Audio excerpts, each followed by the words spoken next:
Annonceurs, entrepreneurs, promoteurs et chefs d'entreprise, choisissez dès à présent votre meilleur partenaire média, Idéal Production. Idéal Production est basé à Cotonou au Bénin. Idéal Production, le partenaire exclusif de Sika TV en Afrique.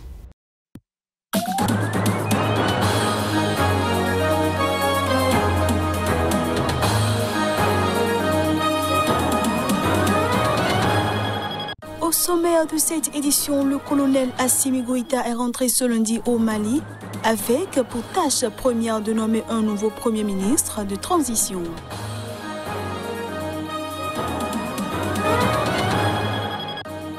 Les élections à la direction du Parlement panafricain ont sombré dans le chaos ce lundi, alors que les législateurs se disputaient la question de savoir si la présidence devait être alternée par région. Et puis 8 djihadistes ont été neutralisés et 3 capturés lors de diverses opérations menées fin mai dans le nord et l'est du Burkina Faso par les forces armées nationales et le bataillon du G5 Sahel. Voilà pour les titres. Bienvenue à tous. Les électeurs se sont rendus aux urnes dans la République autoproclamée du Somaliland pour des élections législatives et locales. Les autorités entendent démontrer leur capacité à organiser des scrutins démocratiques et pacifiques dans la très instable corne de l'Afrique. Plus d'1 million d'électeurs étaient appelés aux urnes lundi dans la République autoproclamée du Somaliland pour des élections législatives et locales, lors desquelles les autorités entendent démontrer leur capacité à organiser des scrutins démocratiques et pacifiques dans la Corne de l'Afrique. Cette région séparatiste du nord-ouest de la Somalie a déclaré son indépendance il y a 30 ans, mais n'est pas reconnue internationalement. Les électeurs à partir de 15 ans, âge légal pour voter dans le pays, doivent choisir parmi près de 250 candidats pour pourvoir les 82 sièges parlementaires et parmi environ 1000 candidats pour les 249 postes de conseillers locaux. La Commission électorale nationale a reconnu que les retards dans les scrutins étaient récurrents au Somaliland, tout en soulignant que tous se sont déroulés de manière pacifique et inclusive, un cas très rare dans cette région instable de la Corne de l'Afrique. Ce vote constitue un moment important pour la démocratie au Somaliland, a déclaré une équipe de surveillance indépendante financée par le Royaume-Uni. Elles doivent se tenir selon un système indirect où des délégués spéciaux investis par une myriade de clans et de sous-clans choisissent les parlementaires qui eux-mêmes désignent le président. Le Somaliland a déclaré son indépendance de la Somalie à la chute de l'autocrate Siad Barre en 1991 et, bien qu'extrêmement pauvre, il a connu la paix et la stabilité alors que la Somalie plongeait dans le chaos. Le Somaliland a son propre gouvernement, sa propre armée et imprime sa propre monnaie. Mais il n'est pas parvenu à faire reconnaître son niveau international et fait officiellement partie de la Somalie. Le colonel Assimi Goïta est rentré ce lundi au Mali avec pour tâche première de nommer un Premier ministre de transition et ce, à présent que ses voisins ouest-africains ont paru prendre acte de son accession au pouvoir au prix de 2 coups d'État. Désormais à la tête du Mali, l'ancien commandant de bataillon des forces spéciales, Assimi Goïta, est revenu du Ghana où les dirigeants de la communauté économique des États de l'Afrique de l'Ouest se sont réunis dimanche dernier pour un sommet extraordinaire, exclusivement consacré au Mali.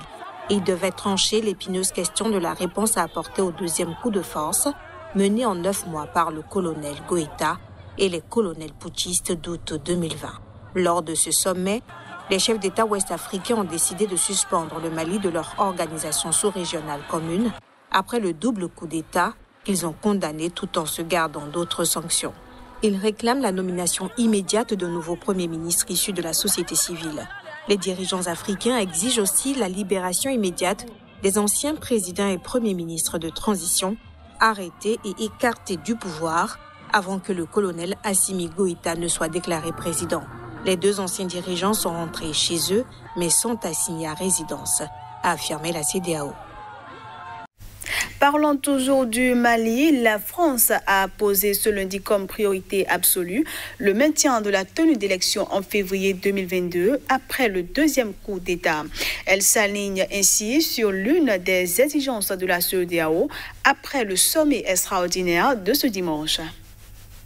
La France partage la priorité absolue accordée par la CEDEAO à l'organisation de l'élection présidentielle au 27 février 2022 dans les conditions strictes énoncées par les chefs d'État et de gouvernement dans le communiqué du 30 mai, a déclaré le chef de la diplomatie française Jean-Yves Le Drian dans un communiqué. Les 15 pays membres de la CEDEAO ont décidé dimanche de suspendre le Mali de leur organisation après un deuxième coup d'État sous la houlette du colonel Assimi Goïta en 9 mois. Ils ont réclamé la nomination immédiate d'un nouveau Premier ministre issu de la société civile.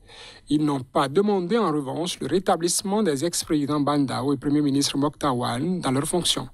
Ils ont réaffirmé aussi la nécessité que la transition ouverte après le premier coup d'État d'août 2020 soit limitée à 18 mois, avec des élections générales comme prévu en février 2022. La France appuie la mise en place par la CEDEAO d'un mécanisme de suivi du respect de la période de transition, a relevé le ministre français des Affaires étrangères. Le respect de ces paramètres, vérifiés par la CEDEAO, est la condition du maintien de l'engagement des partenaires du Mali et de l'accompagnement de la transition, a-t-il ajouté. Paris avait menacé le 25 mai de prendre des sanctions ciblées contre les militaires impliqués dans ce coup d'État dans le coup d'État, si la transition ne reprenait pas immédiatement son cours normal. Le président Emmanuel Macron a aussi affirmé dimanche que la France retirerait ses troupes du Mali s'il n'y avait plus de légitimité démocratique ni de transition dans ce pays et si Bamako allait dans le sens de l'islamisme radical. Je le disais en titre, en Afrique du Sud, l'on a assisté à des scènes de chaos au Parlement panafricain suite à un désaccord au sujet de la réélection de son président. Des membres du Parlement en sont venus aux mains, se disputant l'urne de l'élection. Alors que les législateurs se disputaient la question de savoir si la présidence devrait être alternée par région, les élections à la direction du Parlement panafricain ont sombré dans le chaos ce lundi. Les chaînes de télévision locales ont diffusé en direct des images de la session dégénérant en pandémonium, montrant des législateurs se donnant des coups de pied et s'insultant les uns les autres. Un groupe de parlementaires a été vu en train de lutter contre une transparente. Pas de rotation, pas d'élection, ont scandé plusieurs législateurs, exprimant une demande de rotation régionale des postes de direction. Le leadership ne peut pas toujours être à l'ouest ou à l'est de l'Afrique, a-t-on entendu crier un parlementaire, ajoutant que la violence n'était pas propice à une élection crédible au sein de l'instance basée à Midrand en Afrique du Sud. À un moment donné, certains députés ont demandé que la police soit appelée. Le Camerounais Roger Nkodo Dang a exercé 2 mandats de 3 ans en tant que président depuis 2015. Il a été précédé par le Nigérian Bethel Amadi et avant cela par Moussa Idriss du Cameroun. Le Parlement siège 3 semaines, 2 fois par an à son siège à Midrand, situé entre la capitale sud-africaine Pretoria et Johannesburg. Formée en 2004, l'Assemblée est la branche législative de l'Union africaine, mais en réalité, ce n'est qu'un organe consultatif. Ses membres sont élus par le législature nationale. 8 djihadistes ont été neutralisés et 3 capturés lors de diverses opérations menées fin mai dans le nord et l'est du Burkina Faso par les forces armées nationales et le bataillon du G5 Sahel. C'est ce qu'a annoncé ce mardi l'état-major de l'armée. Le 28 mai, dans le cadre de l'exécution de ces missions, le bataillon G5 Sahel du Burkina Faso a effectué une mission de reconnaissance offensive dans la zone de Tasmaka, province de Loudalan, dans le nord selon l'état-major. Au cours de cette action, 5 terroristes ont été neutralisés selon un communiqué faisant le point sur les dernières opérations de l'armée. L'armée a précisé que 3 suspects ont été appréhendés et remis à la gendarmerie pour des investigations et de l'armement. Divers matériels ont été récupérés. Depuis le 5 mai, les forces armées burkinabées ont lancé, face à la recrudescence des attaques djihadistes, une opération dans la région du Nord et du Sahel qui a permis de neutraliser au moins une 40aine de djihadistes selon des sources sécuritaires. Le Burkina Faso est confronté depuis 6 ans aux attaques de groupes djihadistes tels que le groupe de soutien à l'islam et aux musulmans affilié à Al-Qaïda et l'État islamique au Grand Sahara. Malgré l'annonce de nombreuses opérations de ce type, les forces de sécurité burkinabées peinent à enrayer la spirale de violence djihadiste. Ces violences ont fait depuis 2015 plus de 1300 morts et plus d'1 million de déplacés fuyant les zones de violence. Et puis le directeur général de l'Organisation mondiale de la santé, Tedros Adhanom Ghebreyesus, a réaffirmé que le financement est crucial pour aider l'organisation à lutter plus efficacement contre les défis actuels et futurs.